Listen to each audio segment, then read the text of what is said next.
नमस्ते बच्चों। आज एक फिर से मैं आपके सामने छोटी सी कहानी लेके आया हूँ। औरंगजेब का दरबार उस समय चल रहा था। औरंगजेब मुग़ल बादशाह था। उसके दरबार में बहुत सारे राजपूत राजा भी थे, सरदार के नाते, आपको मालूम है। तो उसमें से एक राजा था, उनका नाम था जसवंत सिंह। तो औरंगजेब के दरबार में एक शेर उन्होंने पाल के रखा था, सिंह, और वो बहुत ही खूंखार था और ऐसा कहते थे कि उसका सामना कोई नहीं कर सकता। तो एक दिन ऐसी कुछ बात चली तो उन्होंने कहा कि देखो, ये मेरा शेर इतना बलवान है, ख़तरनाक है, भयंकर है, उसका सामना कोई नहीं कर सकता। दरबार जो बैठा था उन सब लोगों को, उन्होंने सरदारों को पूछा, है कोई आप में से कोई उसका सामना कर सके? तो आप तो सब लोग कंगाल हो, किसी में कोई बल नहीं है, शक्ति नहीं है, आप क्या करोगे? ऐसा कुछ उसने बोल दिया। तो जो जसवंत सिंह, राजा जसवंत सिंह थे, उनको वो बुरा लगा। वो तो आखिरी में तो राजपूत खून था, तो उनका खुद का भी एक स्वाभिमान होता है, गर्व होता है, शान होती है उसकी। तो उन्होंने कहा कि महाराज, है मेरे पास ऐसा शेर है कि इसका मुकाबला वो कर सकता है।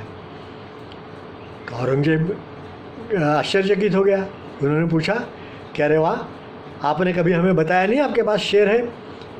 तो ठीक है, कल हम उसके साथ लड़ाई हम कराएंगे दोनों शेरों के बीच में, तो आपके शेर को लेके आना कल। जसवंत सिंह ने कहा कि ठीक है। दूसरे दिन जब दरबार बैठा और वो जो मैदान के बाहर सब बैठे थे और मैदान के अंदर उस शेर को लेके आए, औरंगजेब का जो शेर था उसको पिंजरे में डाल करके लेके आए। अब दूसरा शेर आएगा तब आमने सामने उनको छोड़ेंगे, ऐसी बात हुई। तब औरंगजेब ने कहा कि राजा जी, लाइए, आपके शेर को ले आइए, तो हम उनकी लड़ाई शुरू करते हैं। तो राजा जी ने कहा कि मेरा शेर मेरा बच्चा है, बेटा है, उसका नाम था पृथ्वी सिंह। तो पृथ्वी सिंह मेरा जो है वो सच्चा शेर है, तो मैं उसको उतारता हूँ उस शेर का मुकाबला करने के लिए। तो सब लोग एकदम ये हो गए कि अरे बाप रे, एक छोटा बच्चा पृथ्वी सिंह जो करीबन 10-12 साल का होगा, तो वो शेर के साथ ये करेगा? बाप रे, बहुत माने ख़तरनाक, ये दिमाग में कल्पना ही उनको बैठी नहीं रही थी। तो फिर उन्होंने हाँ कहा, तो ठीक है। इनका बेटा पृथ्वी सिंह उतरा खुद की तलवार लेकर के। तो जसवंत सिंह ने कहा कि बेटे, शेर के पास तो तलवार नहीं है, तुम तलवार लेके कैसे लड़ोगे? हाथ से लड़ाई करो। पृथ्वी सिंह ने कहा ठीक है पिताजी। उन्होंने तलवार फेंक दी और खुले हाथ से उसके अंदर मैदान में उतरे। सामने से वो शेर को पिंजरे से बाहर निकाल दिया और वो ख़तरनाक शेर, खूंखार शेर जो है वो गर्जना करते करते आगे आने लगा। सब लोग जो थे वो सांसें उनकी थम गई। अरे अब ये बच्चे का क्या होगा? इतना छोटा बच्चा कैसे करेगा, क्या करेगा? लेकिन वो बच्चा था, लेकिन उसकी हिम्मत जो थी वो काबिल तारीफ़ थी।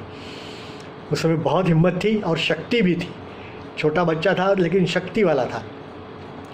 तो उसने युक्ति से वो शेर को इतना घुमाया और थका दिया। शेर जब कभी भी सामने से ये करे, माने गर्जना करके उसके ऊपर टूट पड़ता था, या तो माने जिसको जंप कहते हैं, जंप लगा करके आता था, तो ये बाजू में खिसक जाता था।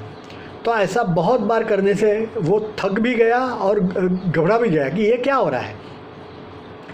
जब वो थक गया तब एकदम से अचानक से चपलता से पृथ्वी सिंह उसके ऊपर चढ़ बैठा पीछे से, और फिर उसका जो मुंह था उसके अंदर हाथ डाल करके मुंह दोनों हाथ से इतना ज़ोर से खींचा तो वो मुंह जो था वो फाड़ डाला और शेर मर गया। तो हमारे बच्चों, हमारे भारत में इस प्रकार के शक्तिशाली, बलवान, हिम्मत वाले बच्चे हुए हैं। हम भी उनके वंशज हैं। हमें भी इस प्रकार का कुछ करना पड़ेगा। है आप में हिम्मत शेर के सामने जाने की? उसके लिए क्या चाहिए? बुद्धि भी चाहिए और शक्ति भी चाहिए। तो वो दोनों के लिए कोशिश करना है ना। धन्यवाद।